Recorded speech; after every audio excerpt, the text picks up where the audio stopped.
नागरिकता संशोधन अधिनियम कानून क्या है और क्यों है, इस पर विवाद जाने सब कुछ यहाँ पे। नागरिकता संशोधन अधिनियम कानून 2019 के खिलाफ देश भर में विरोध प्रदर्शन हो रहे हैं। कई जगहों पर विरोध प्रदर्शन हिंसक भी हो गया है। ऐसे में यह जानना जरूरी है कि नागरिकता संशोधन कानून क्या है और इसको लेकर इतना विवाद क्यों हो रहा है। देश में घुसपैठियों का मामला काफ़ी समय से चर्चा में रहा है। घुसपैठियों को देश के बाहर करने की दिशा में सबसे पहले आसाम में एनआरसी यानी नेशनल रजिस्टर ऑफ सिटीजन्स का काम हुआ, लेकिन एनआरसी को लेकर यह विवाद हुआ कि बड़ी संख्या में ऐसे लोगों को भी नागरिकता की लिस्ट से बाहर रखा गया है जो देश में असल निवासी हैं।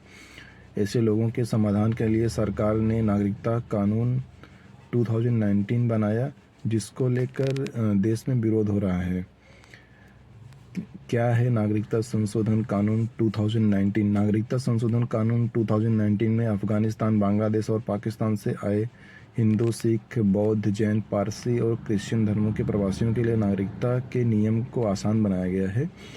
जबकि पहले किसी व्यक्ति को भारत की नागरिकता हासिल करने के लिए कम से कम पिछले 11 सालों से यहाँ रहना अनिवार्य है। इस नियम को आसान बनाकर नागरिकता हासिल करने की अवधि को 1 साल से लेकर 6 साल किया गया है। यानी इन 3 देशों के ऊपर उल्लिखित 6 धर्मों के बीते 1 से 6 सालों में भारत रहकर आकर बसे लोगों को नागरिकता मिल सकेगी। आसान शब्दों में कहा जाए तो भारत के 3 मुस्लिम बहुसंख्यकों पड़ोसी देशों से आए गैर मुस्लिम प्रवासियों को नागरिकता देने के नियम को आसान बनाया गया है। कौन है अवैध प्रवासी? ये मैं आपको बताता हूँ कि कौन है अवैध प्रवासी। नागरिकता कानून 1955 के मुताबिक अवैध प्रवासियों को भारत की नागरिकता नहीं मिल सकती है। इस कानून के तहत उन लोगों को अवैध प्रवासी माना गया है जो भारत में वैध यात्रा दस्तावेज जैसे एयरपोर्ट और वीज़ा के बगैर घुस आए हों, या फिर वैध दस्तावेज के साथ तो भारत आए हों लेकिन उसमें उल्लिखित अवधि से ज़्यादा समय तक यहाँ पर रुक गए हों। अवैध प्रवासियों के लिए क्या है प्रावधान? अवैध प्रवासियों को या तो जेल में रखा जा सकता है या फिर विदेशी अधिनियम 1946 और पासपोर्ट भारत में प्रवेश अधिनियम 1920 के तहत वापस उनके देश भेजा जा सकता है। लेकिन केंद्र सरकार ने 2015 और 2016 में 1946 और 1920 के कानूनों में संशोधन करके अफगानिस्तान, बांग्लादेश और पाकिस्तान से आए हिंदू, सिख, जैन, पारसी और क्रिश्चियन को छूट दे दी है। इसका मतलब यह हुआ कि इन धर्मों से संबंध रखने वाले लोग अगर भारत में वैध दस्तावेजों के बगैर भी रहते हैं तो उनको ना तो जेल डाला जा सकता है और ना ही निर्वासित किया जा सकता है। यह छूट उपरोक्त धार्मिक समूह के उन लोगों को प्राप्त है जो 31 दिसंबर 2014 को या उससे पहले भारत पहुंचे हैं। इन्हीं धार्मिक समूहों के संबंध रखने वाले लोगों को भारत की नागरिकता का पात्र बनाने के लिए नागरिकता कानून 1955 में संशोधन के लिए नागरिकता संशोधन विधेयक 2016 संसद में पेश किया गया था। विधेयक का क्या हुआ तो मैं आपको बताता हूँ। इस विधेयक को 19 जुलाई 2016 को लोकसभा में पेश किया गया था और 12 अगस्त 2016 में इसे संयुक्त संसदीय कमेटी के पास भेजा गया था।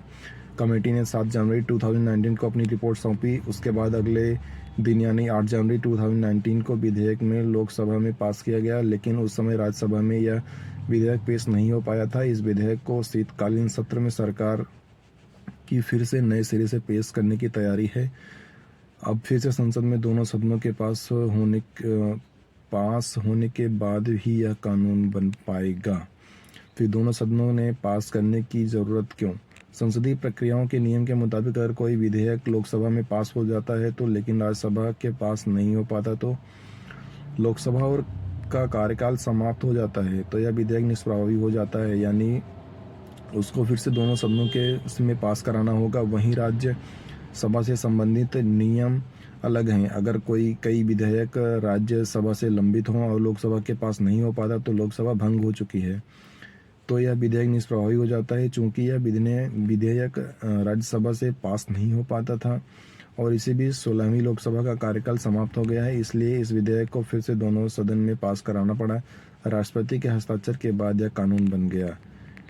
कानून को लेकर क्या विवाद हो रहा है? विपक्ष का सबसे बड़ा विरोध यह है कि इसमें खासतौर पर मुस्लिम समुदाय को निशाना बनाया जा रहा है, जबकि ऐसा कुछ नहीं है। यह फैसला देश के हित में लिया गया है। उनका तर्क है कि यह संविधान के अनुच्छेद 14 का उल्लंघन है जो समानता के अधिकार की बात करता है। पूर्वोत्तर के लोगों का क्या है रुख?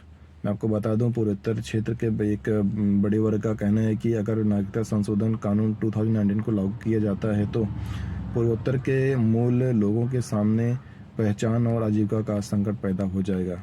ऐसा कुछ नहीं है, ये फैसला देश के बहुत ऐतिहासिक फैसला लिया गया और देश के हित में फैसला लिया गया है। इस पर आपके क्या क्या राय है, मुझे कमेंट करके ज़रूर बताएं। धन्यवाद।